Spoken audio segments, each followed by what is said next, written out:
name is Andrew Hamilton, president of the Metro New York chapter of the National Black MBAs. Welcome to another great evening with Estee Lauder and one of the premier brands, Clinique.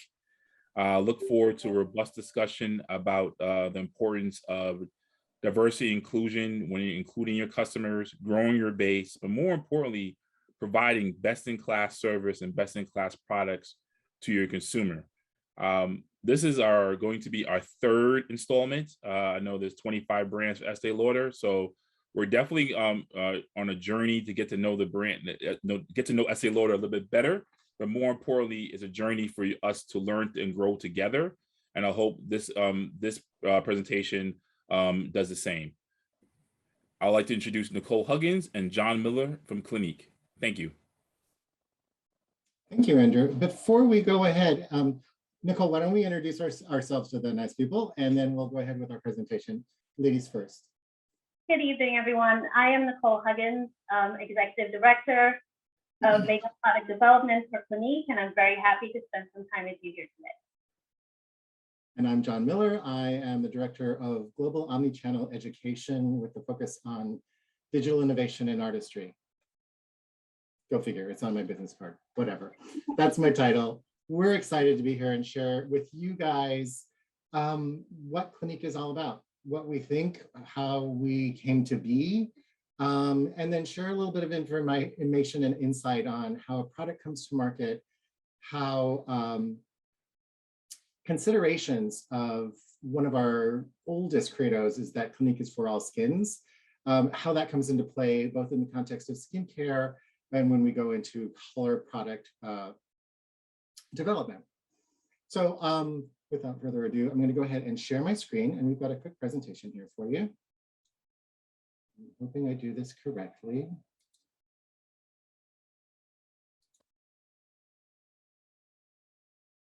Thumbs up. All right. Yes. Perfect. So we've just gone through our little introduction piece, and here's what we're going to be covering today. I'm going to walk you through a blueprint of an iconic brand in service of all skins. It's a little bit of a history, a little bit of what we believe then and now, and a little bit of where we are looking to go in the future as a brand. Then Nicole's going to take over and talk us through how a product comes to be from the first inkling to the time it gets onto a shelf and into a consumer's medicine cabinet. And then Nicole and I will talk a bit about skincare and foundation considerations for the Black consumer, what we have learned over 58 years as a brand, and how all of that plays into what we deliver and offer to our clients. So when we talk about the blueprint of an iconic brand, we can't not talk about our founder, who is Leonard Lauder, who's the son of Mrs. Estee Lauder, who founded the entire corporation. One of the things that Leonard always says is that if I don't learn something every single day, it's a wasted day.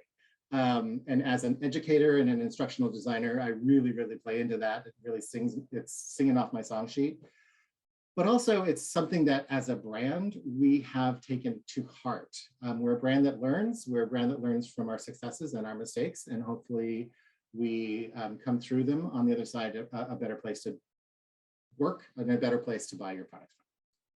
Carol Phillips, who was an editor at Vogue magazine. And the article that you're looking at here came out in August of 1967. You know, at this same time, the Lauder family were thinking about how do I create that competition for Mrs. Estee Lauder's eponymous brand. And the concept of allergy tested, fragrance free had never been heard of before. But Leonard saw this article that Carol had written interviewing a key dermatologist here in New York City, Dr. Norman Orentraik. Of course, at the time, she couldn't even say his name because it was illegal to do that. But he asked the question, can great skin be created in that article? And of course, the answer was yes. Many meetings and a lot of negotiations later, Carol Phillips was the first president of Clinique. Dr. Norman Orentraik was our initial guiding dermatologist. And we launched the brand using many of the products that he was prescribing in his Fifth Avenue office to his patients at the time. At a time when very thick, very fragranced products and a really deep fry tan were the normal, Clinique was launched saying you really need to just wash your face, exfoliate it, moisturize it, and keep it out of the sun. And for goodness sake, keep the fragrance off your face. We launched in 1968, yes, a year later, in Saks Fifth Avenue here in New York City. One of the ads in Women's Wear Daily came out and said, you know, Clinique is the future of beauty and it's already arrived. And that's the way we saw ourselves back then. And it's the way we'd like to see ourselves going forward. But I want to take a look at a couple of things that made us what we were back then that still survive in the brand right now. So the first one is allergy testing. I'm not going to make you read this whole thing, but the ad we placed and used to say all the time was one is a very big number at Clinique. Basically what that means is we do a lot of testing on a lot of people. If one person has a reaction to a product formula, it is not released. It's either reformulated till it does pass or it's scrapped altogether. This was revolutionary in the 60s. Dr. Norman Orenreich and Leonard Lauder developed the procedure that we launched. And you know, nowadays, everyone does it because it's the right thing to do to make sure that your product's not going to irritate anybody. But at the time, it was revolutionary and unique. We haven't stopped doing it. It has evolved. We call it allergy science now. And basically what that is we've taken what we've known for 50 plus years of allergy testing. And we got that in a database. We know what to do and what not to do in order to make sure that skin is in a healthy, non-irritated state. We also integrate the most recent science of skin biology, environmental factors, how they affect skin, and consumer behavior and product uses. How do people use products? What are they going to do? Let's make sure we're giving them the products that they will use and they are going to be able to get the results from. And we still do allergy tested, repeated insult patch testing. I have to say it slow. Basically, it's 100 people, 12 times each, 1,200 applications. Still, any one of those applications comes back with a reaction. The product isn't released that way. The second thing that we introduced was removing fragrance from our products. One of the things that Estee Lauder said was a must-have for any brand that was going to be started to compete with her brand was to give her clients what she could not, and that is fragrance-free products. This is one of the promotional items we had. It just said, sniff this card on the front. And it was kind of a joke because obviously there was no scent on it. But it was just really about introducing to the consumer at the time something she'd never heard of, such as unscented cleansing cream, hairspray, moisturizers, body lotions. It was a new thing. Now, everybody understands fragrance is a major contributor to irritation to skin, but we also now take it a step further. And now our catchphrase is no parabens, no phthalates, no fragrance, just happy skin. Only what needs to go into the product for whatever the concern the product is designed to convey, only what needs to be there is what goes in there. Today, we continue to look to our guiding dermatologists. You know, our initial guiding dermatologist, Norman Orenreich, has been succeeded by his children, David and Catherine Orenreich, who still work with us all of the time on trends in dermatology, trends in what's going on with skin and the environment, and also they weigh in on new product launches and diagnostics that we use. And we've expanded to include our dermatology derm pros from around the world who bring to us very real-time information about what's going on in their fields, where they work with their clients, where their clients are located in South Korea and Florida, and New York, and the United Kingdom, and in Latin America, where Dr. Pompa actually operates. We will never let go of the dermatological roots that we have. And one of the things that we brought from our dermatological roots was being able to be for all skins, which means you have to be able to custom fit your products based on the skin, or the person, I should say, who's standing in front of you. So at the initial launch, our diagnostic was the Clinique computer. And this was a set of 8 questions that came directly from the Dr. Orenreich's office, of the things that he needed to know about a person's skin to be able to understand how strong it is, what conditions it's in, whether it's dry, whether it's oily, so that he would know not only what and how to treat, but what kinds of formulas that he would need to put on the skin, because every skin is not the same. Every skin is different. Today, we still use those same 8 questions, modified a little bit for modern times, but we still use them and they still come directly from the Dr. Orenreich. And we've integrated them into an app that we can use at counter or even on your mobile device, We call it clinical reality. Basically, it assesses the same kinds of things and is able to diagnose what's going on with the skin and recommend products based on what it sees, along with input from a consultant at the counter. And one of the other things that I wanted to talk about was three-step skincare. When Dr. Orentreich said, can great skin be creative? He was talking about these 3 products plus a sunblock. It's simple cleansing to get the day off of your face. It's exfoliation to remove dead skin getting in the way of everything else working, and a moisturizer to balance the skin. Other concerns can be handled, but until you have your basic skincare set, you need to make sure you're not going to be able to affect anything else. We still believe in the same concept of exfoliation following cleansing and followed by moisturization before we can address anything else. And it was the first time that any kind of skincare routine back in 1968 was custom fit. We had 4 different clarifying lotions based on the skin's strength and the amount of oil that it produces each and every day. We have 3 different formulas of basic moisturizer, 3 different formulas of soap to make sure that we get the best thing on the individual skin. It's for all skins. Now, in order to get that out there, we also needed consultants. We needed people to help explain what exfoliation was. We needed people to help diagnose and recommend the right products, and also to custom fit them into a client's routine. What is she willing to do? What will she do every single day to make sure that she gets the results?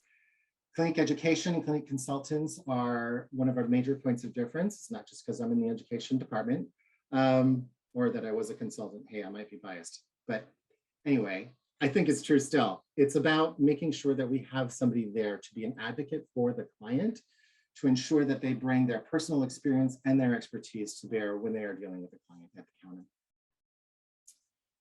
Now, I want to talk about something that's maybe less rosy, and that's inclusivity at Clinique. Now, we have always been for all skins, for all skin types, for all skin tones, when it comes to treatment. I'll stand by that. We have done varying degrees of a good to bad job of being inclusive as far as having the right products for all skin tones when it comes to color, especially in foundation. Here's an ad from I think it's the 80s, correct me if I'm wrong, Nicole, about with our blended face powder. And it's one of the first times we had something that dark in a picture from Clinique. I will confess that as a consultant in 1968, good God, no, as in 1995, when I was dealing with a client who was of a deeper skin tone, a Black client, or a deeper skin tone Indian client, or even a Southeast Asian, I would sometimes consciously steer the conversation away from foundation because I was embarrassed to say I didn't have a color for her and I knew it. What's amazing is that, Clinique, like I said, you learn from your mistakes, you grow. We are in no way, shape, or form done. And I'm not here to say that we are. We have a long way to go, but we have come a very long way. And that's much to do with the work that Nicole and her partners on the product development team have done.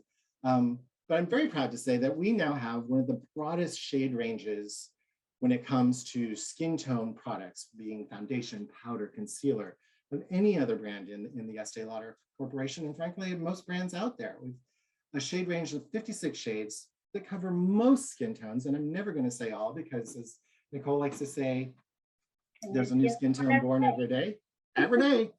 And even those that we already have identified, they change, they shift, they have different needs. It's a constantly evolving effort to be able to make sure that you have a shade or several shades for all of the clients that come to you as a brand. It's an effort that is ongoing. We'll talk a little bit more about how that looks in the next session with Nicole, but I'm proud of where we've come, and I'm proud that we're continuing to look at being as inclusive as possible. I mean, we even have boys in that, so. All right, so before we get into how a product is born and lives and grows to fruition, I wanted to share another video with you. So the first video we saw was our history. This video is really more about what Clinique is and feels like today and where we want to be in the future.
All right, so that is our history and where we hope to be in the future. We will have a Q&A at the end. I don't know if I mentioned that earlier. So if you have any questions, just put them into the chat or the questions, and we'll get to them at the end. At this point, though, I'm going to hand it over to Nicole, who's going to talk to you a little bit about her job and getting a product to market and what all of that entails. It's a journey that is a lot longer than you might think. Thanks, John. So just to give you a little background about myself, I started out with the company 26 years ago. I started at R&D as a chemist, and then I transferred over to product development because I just love the whole, developing portion of the process. So to take you through this process, I'm going to give you a little sneak peek on, how this is done, how a product goes from concept to launch. It takes about, anywhere from 18 to 20 months to launch a new product from scratch. And one of the first steps to developing a new product is to create a concept brief. This concept brief is basically, what defines the scope of the product. We sit with marketing and we go over the positioning and also any R&D technologies that are needed for claims. It essentially answers the who's, the what's, and the why. Basically, who is the product for? What do we want the product to be, and what are the benefits? And then the why. Why is it needed for the consumer and for the brand portfolio? From this, we then develop an R&D wish list, which gives our chemists a starting point of what we want the product to be so that they can begin formulating.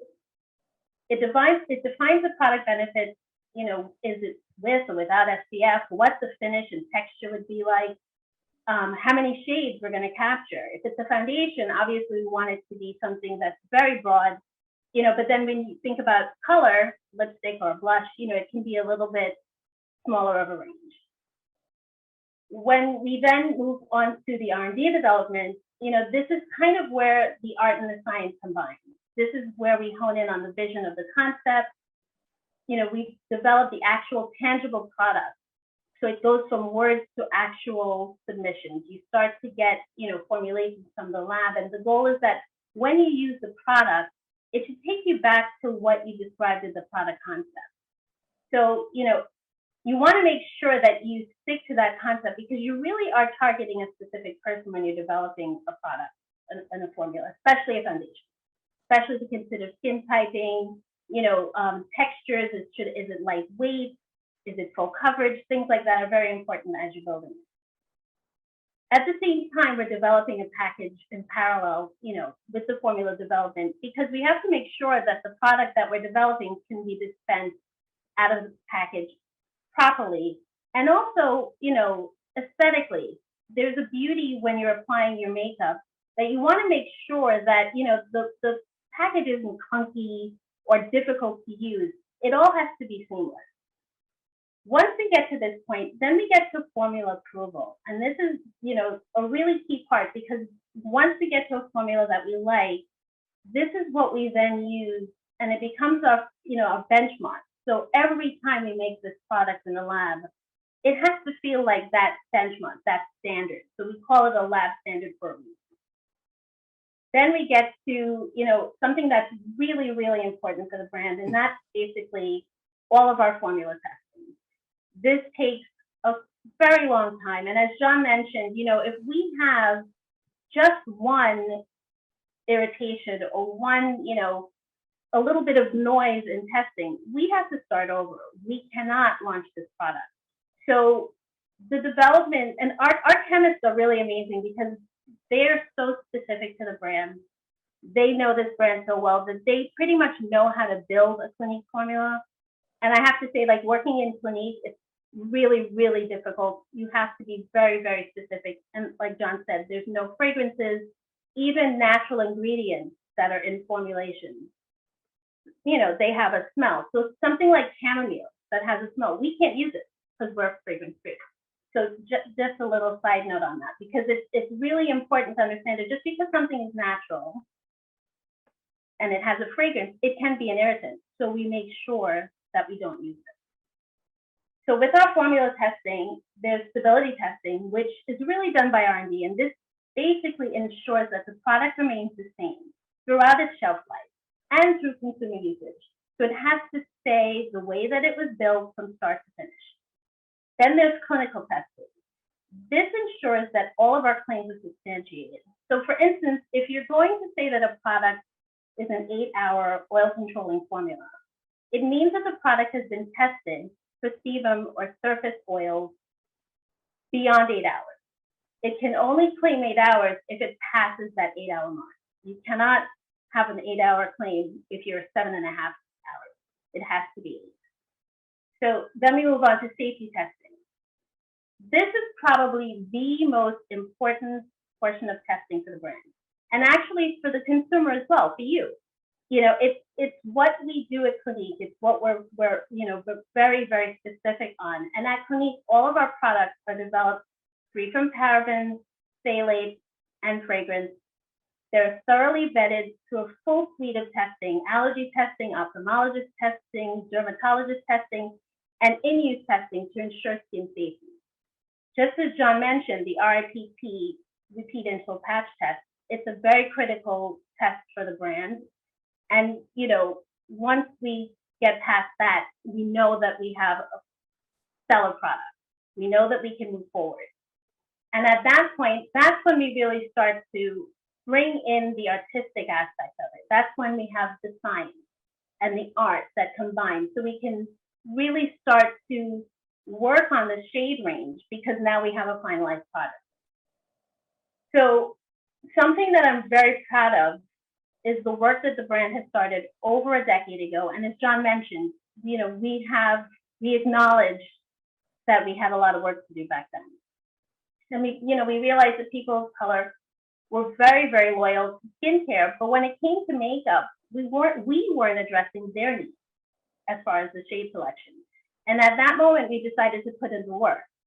And our R&D clinical testing team over the years have amassed over 7,000 skin tones from around the world. And I've had the privilege to go to South Africa and India to be part of that data collection for Even Better Foundation. And that's when we blew out our Even Better Foundation to 56 shades. We went sometimes door to door. We actually had like real people that we went to their homes, and we brought a color spectrometer and we measured their skin to bring it back so that we had real skin tones. It wasn't like we matched a competitive product or a swatch or something like that. We really went and measured skin tones because at that point we realized if we're going to do this, we're going to bring the science into it because that's what we do at Clinique. So we definitely wanted to make sure that we captured skin tones. And from that moment, a beautiful marriage partnering high performance skincare products with benefit driven benefits was created with makeup that actually had a broad shade range, and it was very inclusive from that point forward. This reinforced the brand's commitment to diversity and inclusion across all of our launches to ensure that everyone at that point can find the shade that they love. The next step in the development process is when we take those shades and we start to pilot them. And pilot batching is basically when you take a small lab batch, which is about like the size of a gallon of milk, and then you move towards a really large size, almost the size of a studio apartment. I mean, you go from 3 kilos to 1,000 kilo batches. And basically it's what I like to compare it to. It's like you have a perfect recipe for cookies and you bake that, dozen cookie recipe at home and you decide I'm going to make this recipe for now a picnic of like thousands of people. You have to know how to take that dozen cookie recipe and scale it up to 1,000. Do you do it in parts or can you just multiply your batch? And that's really what piloting is. It's basically trying to understand if you can take that recipe and scale it up so that it can be a larger size batch. And you have to be able to reproduce it. So this is an area where, over the course of the years that I've been with the company, this is where you can run into a few snafus. You may think that you are piloting and all of a sudden the batch doesn't work, or you have to, use a different set of equipment. So this is kind of why we do pilots before we get to production, because we want to make sure that we know what we're doing when getting to the scale up. So once we have a successful pilot, you then move on to pre-production batches. And it's basically the same idea of a pilot, but now you're doing what we did with the pilot in the actual manufacturing facility, because you want to make sure that, can I make it on that equipment? You know, is everything going to work out the same once I change from, you know, this machine to that machine? And normally these, you know, these batches are done in Belgium or Canada for us, specifically for foundations.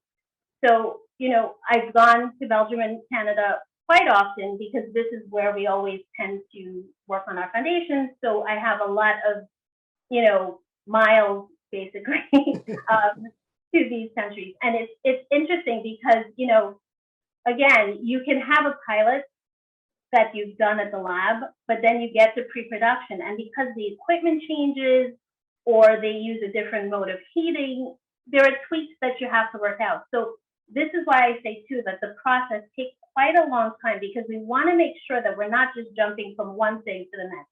We really want to make sure that we can build a successful product each stage. Once we get a successful pre-production batch, we then move to first production. And this is kind of where, you know, I rejoin again in the process for shading. So we originally would have lab shade matches where we would make standards. And now we get to first production where we're making these standards on a much larger scale. And this is what's basically going to be on the shelf. And at this point, you know, you're basically, everything it should be, you know, at least substantiated as far as your process.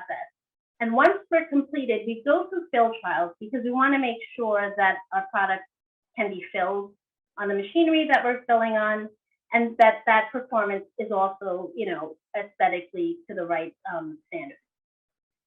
And after that, you know, then we move on to launch. And at launch completion, you know, our job is never really done. You know, we track the product pretty much throughout its whole life. You know, you want to make sure, you know, how it's received at launch. You know, consumer ratings and reviews are tracked for quite a long time. We also look at long-term possibilities to understand areas like shade expansion, how well it's doing. Maybe we need more shades in this range. You know, who's buying it? What are they saying about it? What can we do better? You know, and sometimes we need a different finish or a different coverage. You know, so it's interesting because I like to say that, you know, our products are like our children. You know, they grow up, we send them out in the world, but at the end of the day, we can never stop taking care of them. You know, there are times when, you know, a vendor may change a raw material. We have to look at that formula again. It may be something that I've done 20 years ago and we have an issue with it. We have to look at it again. You know, it's always, with product development, there is always that element of you're never really done with a launch. You know, you send it out there and you pray over it and hope that it does well. But at the end of the day, there are always maintenance and things that are being done, ways that we can refresh these products over the course of its life. You know, bringing, you know, new shades in, like I said, that is something that will always be done. And we pay a lot of attention to each and every product that we have, to go back to it, make sure that, you know, we're understanding what's happening with it, refreshing some of the lineup, some of the shades, so that we're always providing the best for our consumer. And I think that's the important thing. We are always striving to continue to make these products new and innovative and relevant. And I think that's, you know, the important part of the process of developing a product. And, you know, at the end of the day, I'm very proud of a lot of the products that I've worked on. And like John said, you know, there's a lot more that we can do in regards to shade, and we are always looking at shade. You know, we say that a new shade is born every day, and I think that that's something that we will always go back to these products and reassess them year after year. So I'll turn it back over to John now. Thanks, Nicole. So now you can see, this is the kind of stuff that Nicole and I geek out about all the time. She's constantly fascinating me about all of the science that goes into everything that we do. We wanted to bring it coming back around from the product and go back into the skin that we're dealing with for real quick here before we open it up for questions. And when we think about skincare and foundation considerations for the Black consumer, we at Clinique, it's always about what's best for skin. Even if we're talking about an eyeliner, we are always thinking about what's best for skin, and we are always thinking about what's best for all kinds of skin. And when we think about healthy skin, there's some things that we know that are common to all healthy skins. And these are the kinds of things that we think about when we think about getting a healthy looking skin and getting a healthy feeling skin. And that's these 5 things that we're always have in the back of our mind. We always want to have a balance of water and oil so that the skin is comfortable at the surface. You know, you don't want to have oily, greasy feeling skin, but you also don't want to have skin that feels like it's 3 sizes too small for your face. So that's simply about ensuring that we have the right moisturizer for all kinds of different concerns and all kinds of different skins. We need to have even consistent cell turnover for a smooth texture and a radiant looking skin. Everybody wants comfortable, radiant, smooth, firm, and even toned skin. For smooth skin, you gotta have an intact moisture barrier. You gotta have skin that's able to not just accept hydration, but hold on to it more. You need a strong support structure for that smooth, firm skin, and you need a normal production of melanin for an even skin tone. And when we think about, that's very general, and it's all very true. But what we know is there are some things that are very specific about different kinds of skin, different ethnicities, different levels of pigment. When we take a look at Black skin, one of the things that we know is that obviously it has a lot more melanin, which gives you your color. It gives everyone our color, colors your hair, colors your eyes. But in skin, abundant melanin can be a great thing. It is a natural sunblock. It helps to protect the skin from burning very, very well, and even from some aging. The downside of that is that with all of that melanin present in the skin, it's also highly reactive to irritation. So a deeper, richer skin tone, Black skin, for example, if you have a breakout, that's an irritation that happens in the skin. On a skin with a lot less pigment, like mine, if I have a breakout, I have a pimple, it turns red, it goes away, it heals, it's gone. On a deeper, richer skin tone, you have that process, but it isn't gone because the skin and its melanin-rich defense mechanism reacts to that irritation and causes a dark spot. Skin that has more melanin in it is more likely to be unevenly pigmented, so that you're more likely to have discoloration or a halo of one shade or another on the skin. On the plus side, because of this natural sunblock, it's less likely to have lines and wrinkles. Not immune to it by any means, but less likely. And Black skin, there used to be a myth that, you know, the darker your skin is, the stronger it is, and the oilier it is. Well, that's just not true. What we know about skin is that there's all kinds of skin for every skin shade. So you can have Black skin and be very, very dry. You can have Black skin and, as I said, be very, very sensitive. One of the things that we found is that deeper, richer skin tones like Black skin actually are more sensitive than lighter skin tones, more sensitive to irritation, free radical damage, et cetera. So when we look at developing formulas for all skins, we have to think about this. And when we think about things like developing products for discoloration or uneven skin tone, we have to think and remember, all right, so somebody who's got a deeper, richer skin tone is more likely to want this product, but they're also somebody who's going to be much more susceptible to irritation. So we have to amp up calming, soothing agents from the standpoint of ensuring that the person who's going to use this product is going to be comfortable using it for the life of the product. So just a couple of the considerations that we think of when we're formulating skincare. And one of the things that we like to say is everything we know about skincare goes into our makeup at Clinique. So Nicole, do you want to talk a little bit about how skincare goes into what you do as foundation, because as a consultant, I always thought of foundation as the last step of your skincare. And can you talk a little bit about why that is and what we are doing to ensure that our makeup makes your skin better than it was before you put it on? And I'm going to turn off this PowerPoint now so we can just look at each other and stop looking at the. Sure.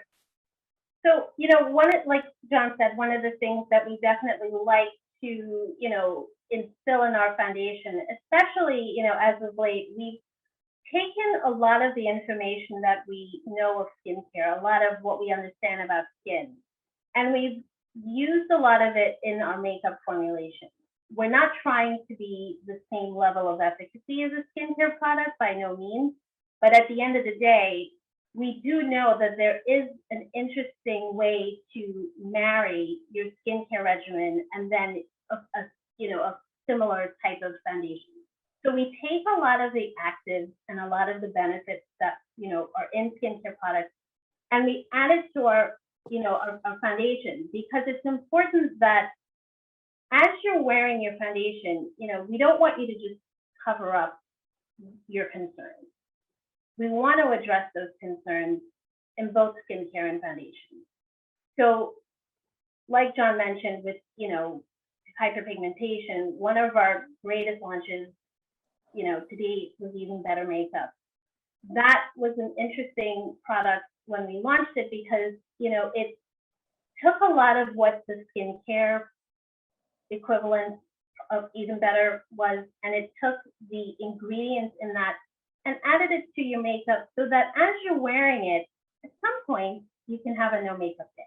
And that was always something that we spoke about, in the office when we talked about, what do we want to get out of this makeup? Is it, just to cover up? You don't want to just cover up your dark spots. You really want them to go away. And that's really what, we wanted to create when we started to develop this. And so that it was a perfect pairing with our skincare products.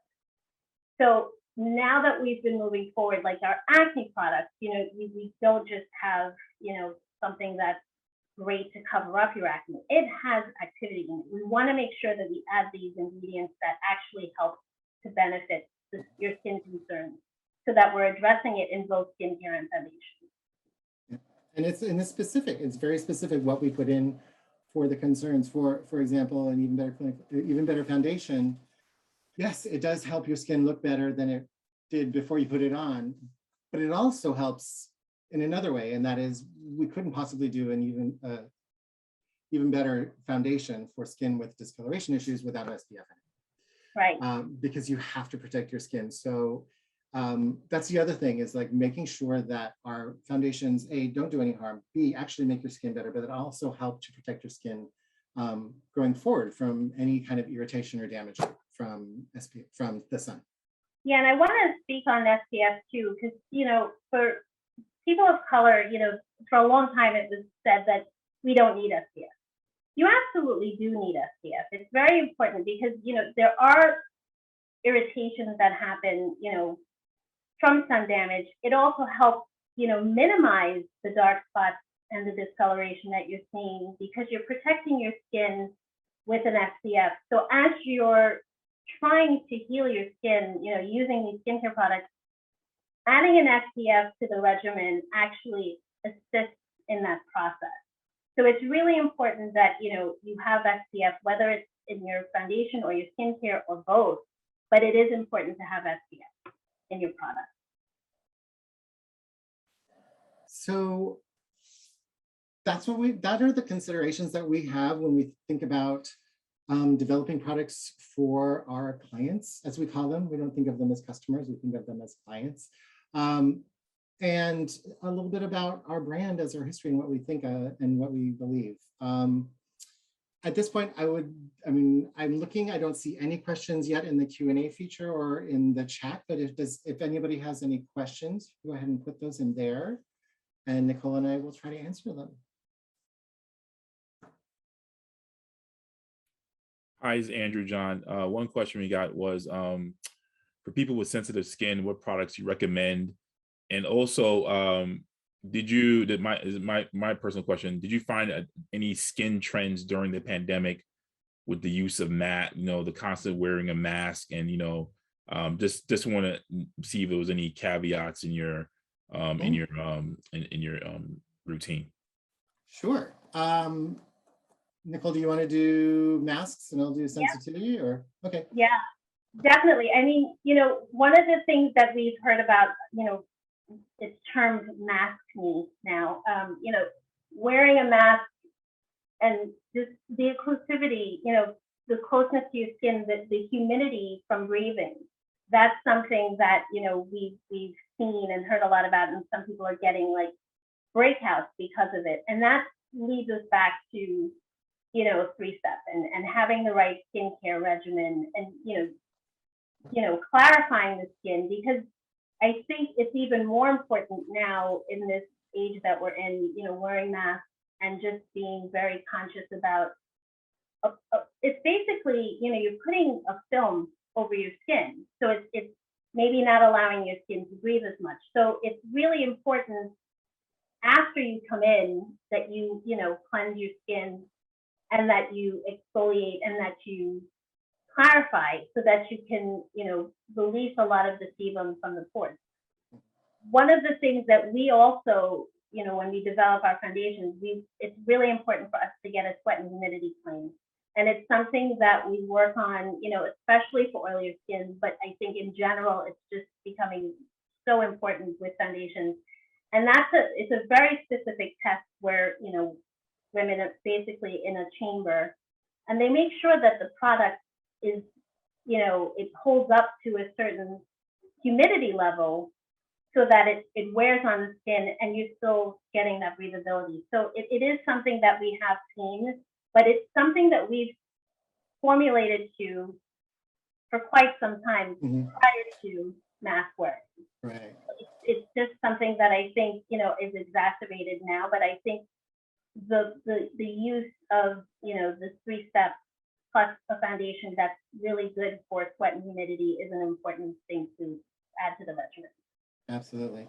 And just to add a couple things to that is that, one of the things that I've read and heard from my dermatologist, my personal dermatologist, is throw your mask away every day. Yeah. Do not wear the same mask twice. You're breathing in, the air that's getting in is behind there. Anything that came with it is trapped in there with you. So the last thing you want to do is put a dirty mask on a clean skin.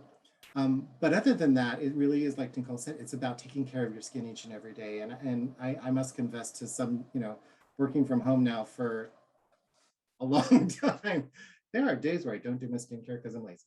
And it's about maintaining that regular regime of just basic, simple skincare. That's what's going to keep your skin healthy through weird environments like this. And as far as the general, what would we recommend for sensitive skin? Well, Clinique products, of course. Not to be facetious, but a little bit facetious. What you want is a product that's not going to contain things that are irritating to your skin. Products from a brand like Clinique or another a brand who is aware of that and takes care to exclude known irritants is going to be the first thing. You're going to want to look for products that are tested for sensitive skin and specifically designed for that. And then at the end of the day, it's about making sure that you are aware of what your skin, what it has reacted to in the past, and staying away from that stuff. But also going for personal advice at either a counter or even online to learn about what the product has in it.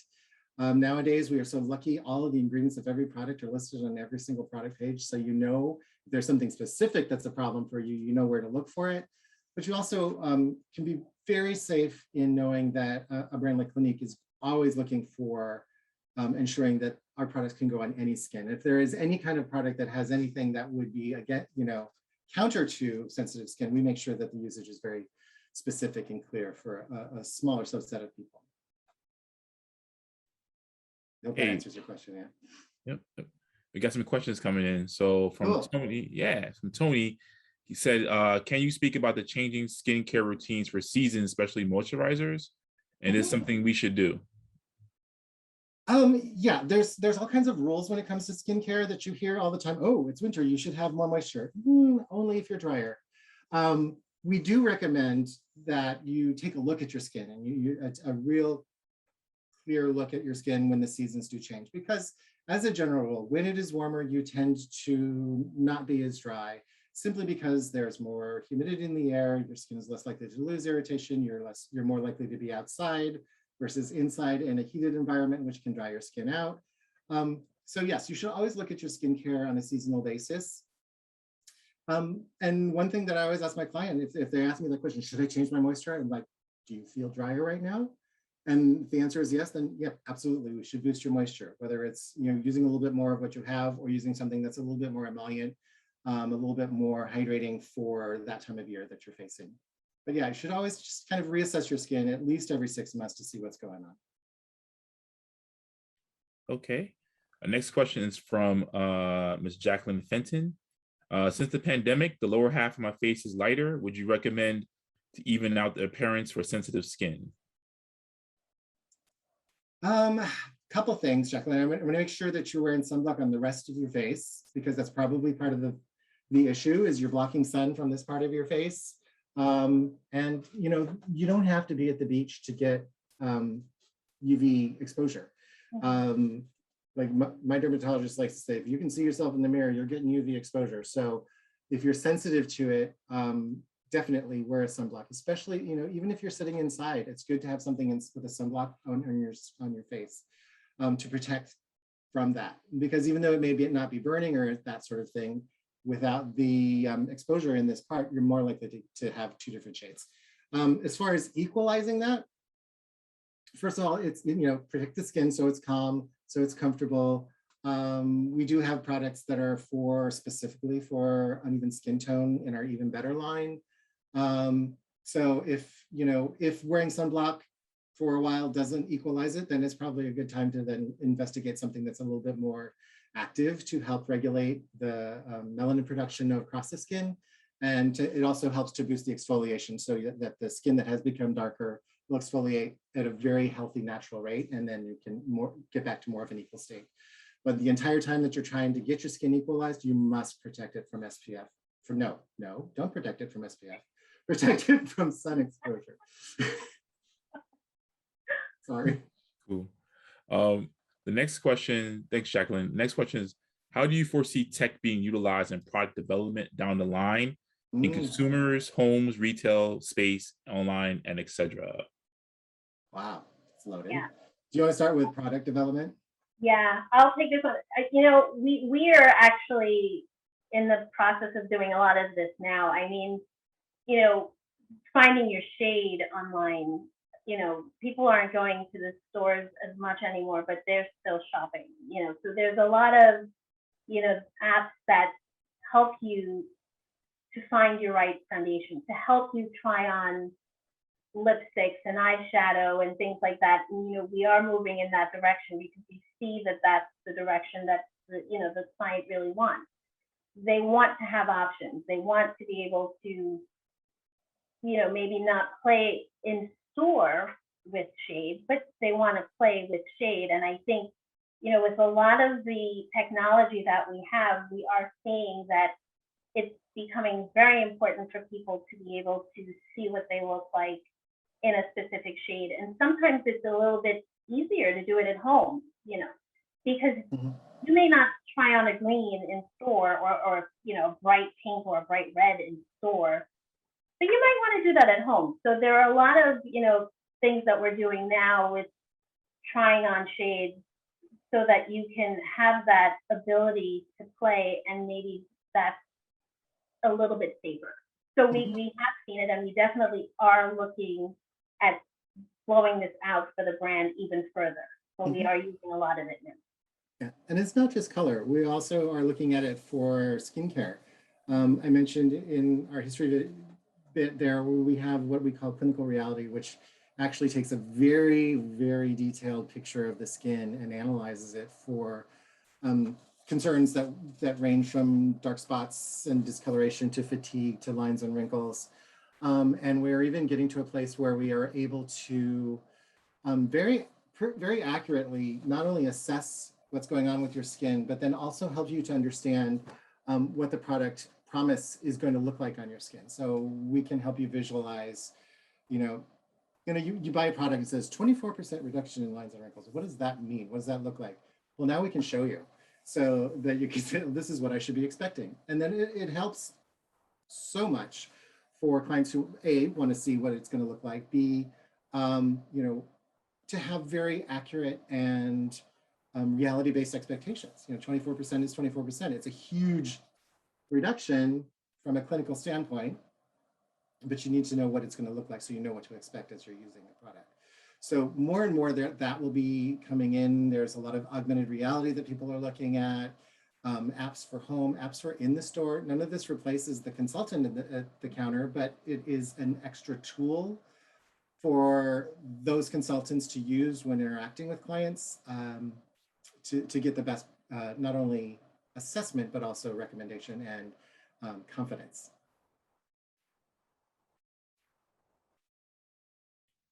Thank you so much. And we have one last question. Okay. And okay, we have two more questions. So I've been no problem. I've been trying to achieve dewy looking skin. I don't know what that means. Although skin looks hydrated, it isn't dewy yet. Any tips? I use Clinique Moisture Surge at night. Okay. Well, I'll start from a skin standpoint. Use Moisture Surge during the day too. Most skincare products are designed for day and night use. So, and I will admit to being lazy sometimes and only doing one time or no times of my skincare, but for really the best benefit, and especially something like a dewy look, something that's close to the surface of the skin, you need to make sure that you're doing your treatment twice a day.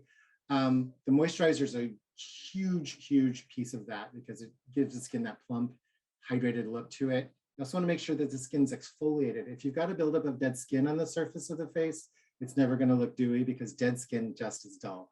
So before you put your moisturizer on, exfoliation, we would recommend clarifying lotion in the appropriate strength for your skin type. But that's really going to go a long way from a skincare standpoint. From a makeup standpoint, it could be about a lot of things. What would you suggest, Nicole?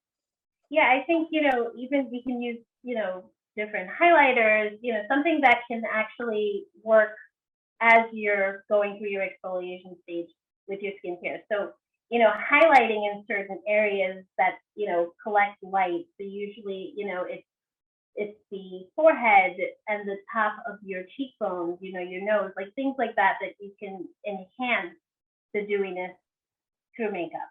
But definitely, to John's point, with exfoliation and cellular turnover, you are going to, over time, create that perfect canvas that your skin is smoother and therefore dewier, and you'll see that radiance come through. And a little tip, since you do have the Moisture Surge, once you get your makeup done in the morning, if you want a little bit extra dewiness, just take a little bit of your Moisture Surge in your hand, get a really thin amount, and just press it on. And your skin will feel great. Your makeup will look like it's fresh, and it also give you a little bit extra dew while you're getting your skin in shape. Yep.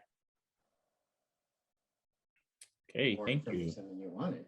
And one last question from Jacqueline. During the production cycle, how do you ensure that the vendor is using the best raw material? And are there instances wherein a raw material is substituted? So substitutions, no. I mean, we have our team at R&D, they vet out our ingredients and they're tested repeatedly before we're even able to put them in a batch. So there's a lot of QA checks that an ingredient has to go through continuously. It's not just the first time that it comes in, it's constantly being checked. So if we get a new lot of that material, that is also checked as well. And if it goes into, let's say, if it goes into our R&D and there's a problem, it is completely, rejected. So we definitely have a lot of checks and balances that we have at the QA level on ingredients and also on our products as well. So nothing goes out until it's QA checked. And there have been times where we've had to change an ingredient or replace something that either nobody makes it anymore, or we learned something about it, was like, oh, we don't want that in our stuff anymore. So, but if you would do that, I think I'm correct, Nicole, it's like creating a new product. You have to start over, and and sometimes you have to go through all the testing again, right? Exactly.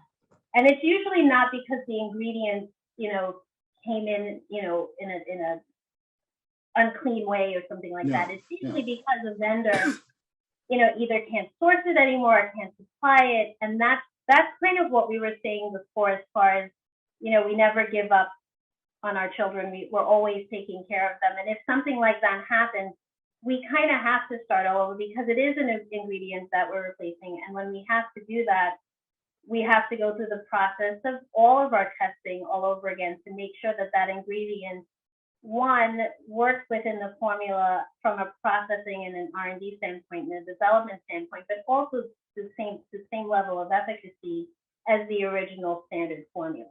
So there are those checks and balances again with that new system. Hope that answers your question. I think there was another one. Was that it? I believe so. And just want to once again thank you so much for the presentation. I'd like to thank Nicole and John, giving a moment of their time to not only tell us about the history of Clinique, but how the product is being manufactured and the thought process. I think it's very important that we when we talk about our corporate partners or anything else, that we get the mindset and the thought process of how things are done and how they view their customers, and better yet, their clients.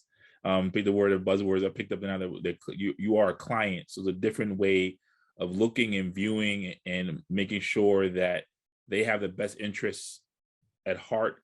And also I love hearing the evolution of your thought process of the client, and really embracing and leaning into meeting them where they are versus vice versa, meeting them where you are. So it really kudos to Clinique, and also it shows a reflection of the Estee Lauder brand. I'd like to say again, thank you for people that participated on the call. This is a journey, like I said before, getting to know Estee Lauder. So there'll be more events like this coming out. Our last one of the year will be with Avita by the Natural Hair Concept on November 17th. We'll have a live demonstration. I'm very excited for that. But more importantly, the opportunity for you to get closer to Estee Lauder, and Estee Lauder to get closer to you. And this is the beginning. So I'm looking forward to really understanding how we can best serve each other. So on behalf of the Metro New York chapter of the Black MBAs, I wish you a very happy Wednesday evening. I wish you a very happy, pleasant rest of the week. And I look forward to hearing more from us in the near future. Thank you. Have a very good evening, everyone. Thank you. Bye. Bye.